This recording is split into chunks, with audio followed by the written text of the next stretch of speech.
Last episode, we witnessed the crumbling edge of an empire. Hadrian's wall stood completely silent and abandoned.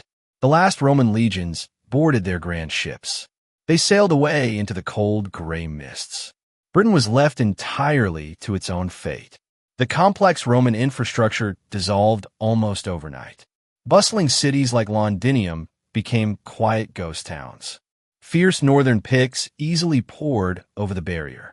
They raided deep into the defenseless southern lands.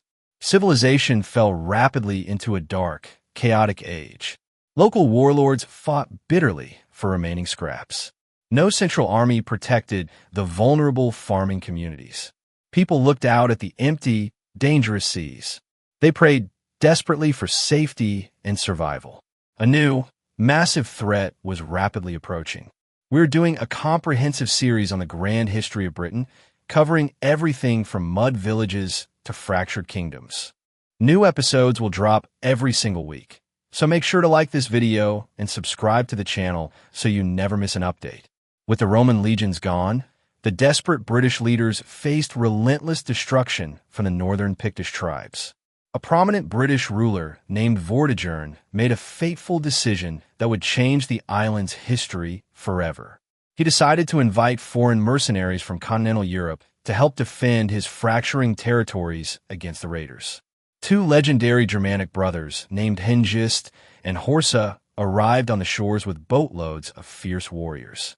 These warriors belonged to the Jutes, Angles, and Saxons, coming from the rugged coastlines of modern-day Germany and Denmark. They initially fulfilled their contract by successfully defeating the northern invaders in several brutal, bloody skirmishes. The mercenary forces used heavy iron axes and long spears to scatter the terrifying Pictish war parties. Vortigern congratulated the foreign warriors and threw massive feasts to celebrate these initial defensive victories. However, the foreign fighters quickly realized that the native British populations were weak, disorganized, and completely defenseless. They observed the crumbling Roman walls and noticed a distinct lack of military discipline among the local militias. They sent word back to their homelands, describing the rich, undefended soil and the deep vulnerabilities of the island. Soon, a massive migration wave began as thousands of Saxon families packed their belongings into long wooden ships. They were no longer coming just to fight as paid soldiers, but to permanently claim the land for themselves. The mercenaries turned violently against their British hosts, launching a ruthless campaign of conquest across the eastern territories. Vortigern's forces were completely overwhelmed by the sheer ferocity and superior numbers of the incoming Germanic invaders. A long, bloody war for absolute survival erupted, pushing the native Romano-British people further west into the mountains. During this dark era of retreat, legends arose of a great Christian warrior who successfully united the remaining Britons. This legendary leader, who would later inspire the mythical stories of King Arthur, fought bravely to halt the Saxon advance. He won a spectacular victory at the famous Battle of Badon, stopping the westward expansion for a generation. The native British fighters used the old Roman hill forts to mount a desperate and highly effective defense. For a brief period, the relentless advance of the continental invaders was completely paralyzed by this heavy defeat. Despite this heroic resistance, the sheer momentum of the Germanic migration could not be stopped permanently. The newcomers systematically cleared the dense forests, drained the marshlands, and laid down deep roots in the soil. They completely rejected the old stone architecture of the Romans, preferring to build their own timber settlements. The newly established farming communities relied heavily on deep plowing to conquer the heavy British soil. Large teams of powerful oxen were harnessed together to pull these massive wooden plows across the fields. Barley and wheat became the vital staple crops that kept the growing population fed through brutal winters. Dense woodlands were heavily logged to provide endless timber for fuel, long ships, and massive royal halls. Blacksmiths became highly respected members of society due to their vital skill in forging durable iron tools.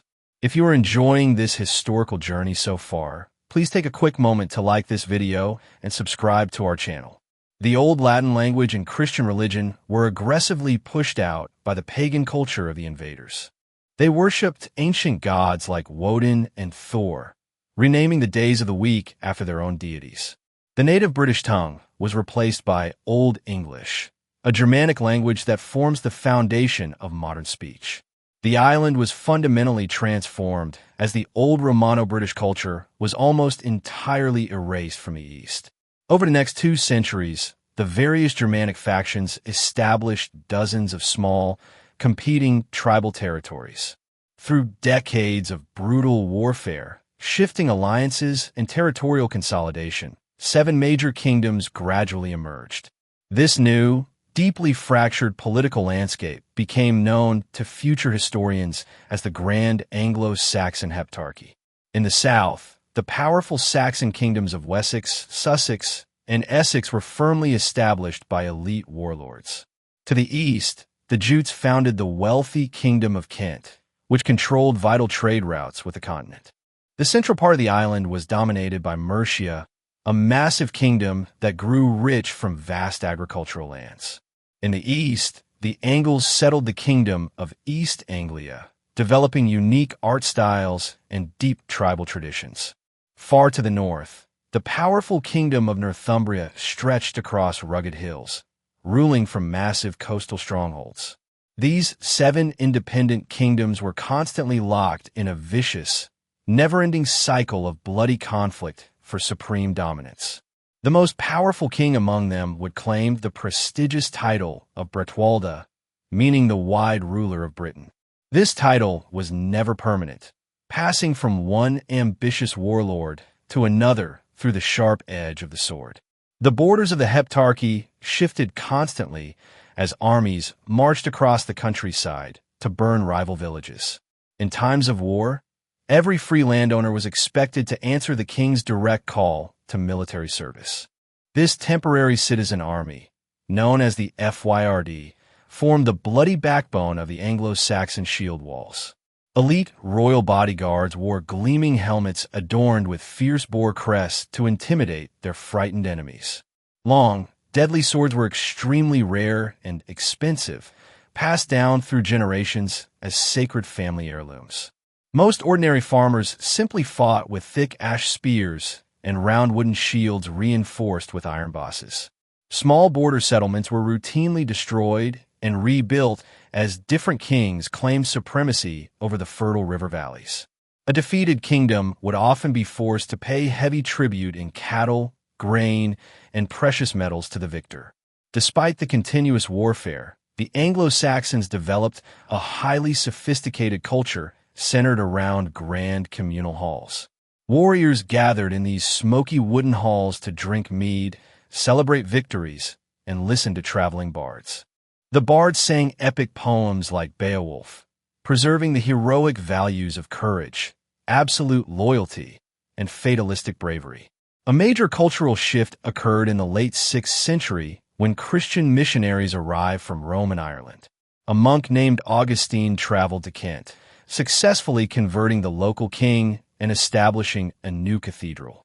Monasteries quickly spread across the 7 kingdoms, becoming wealthy centers of learning, literacy, and beautiful artwork. Monks meticulously illuminated religious manuscripts, blending traditional Celtic, Roman, and Germanic artistic styles together. They spent countless hours copying holy texts onto expensive vellum using colorful inks and real gold leaf accents.